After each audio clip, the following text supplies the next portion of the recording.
over the last couple of years, we really have been trying to be as business-minded as possible, to listen into what businesses like yourself need in order to thrive. And at the same time, it is also about being able to work with you guys to really evolve and identify what are your differentiating competencies. Right? Because if the product and services is not differentiated, then we all suffer under price pressures. So it's important that we are able to work with you guys to differentiate your differentiating competency. What differentiates you vis-a-vis the next cheaper competitor? And actually, in the crisis, we had a chance to know who are real partners and who are good customers. And this is the season I would encourage everybody to now go back to your good customers to say that, hey, actually we can work together. We all know the constraints. We all know that the supply of foreign workers is not going to be free-flowing. We know there's going to be volatility out there.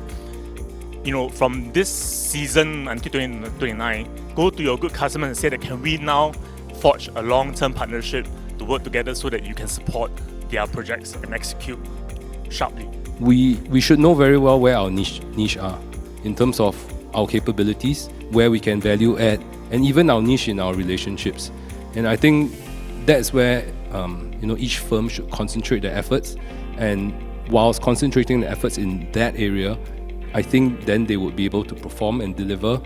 And on top of that, what we're working with subcontractors is, what we talked about over here, transformation and change. How do we upskill our subcontractors so they can do more as well? The tightening of a DRC was a very intentional one, because we do want to kind of direct the industry to change. I don't know whether you have heard, but myself and my fellow EXCO members, we've been making a lot of surprise visits to sites nowadays. And when we go to the site, we make observations about what can change. And these are the areas that we want to work with the industry. And we have also done our part to make sure that we constantly share with you guys and share with your customers what are some of these things that you can do.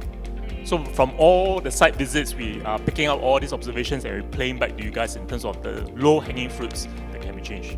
I think first of all, you need to basically define what are the problems at hand. I think that's the first step. And after you define what problems at hand, and compared to where we are right now, we have to decide what we need to take to get there.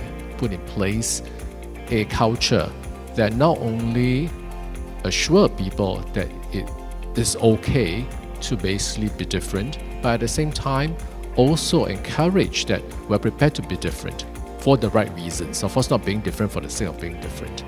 And once you have the culture set in place, then from everything from your targets to your reward system to the way we run and the way we conduct ourselves, you need to, in a way, reinforce that belief that we have. And once that is done, then you start putting the frameworks, you start to look at what needs to be done, and start to take baby steps to then decide what are the things we can do to experiment. And once people get successful, they will be encouraged to try more. But you need everybody all hands on deck for that to happen.